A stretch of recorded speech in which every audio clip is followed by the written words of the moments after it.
Ayun. Yung mga nagtatanong sa akin kung paano daw gawain yung ating tinapa. May video na po diyan, nilagay ko sa YouTube. Oh, tignan nyo lang yung post ko. Nasa YouTube yon, YouTube channel ko yon. Tignan ninyo. Tapos pala yung kawali nyo, lagyan nyo pala ng aluminum foil para hindi pala mahirap tanggalin yon. Ako kasi hindi ko nilagyan, nakalimutan ko. Pero pag gumawa kayo, lagyan nyo po ng aluminum foil ha, para hindi masira yung kawali nyo. Eh yun sa akin, natanggal naman na, binakbak ko nung kutsilyo.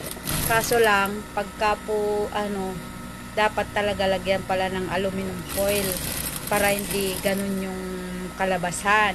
Para pagka natapos na,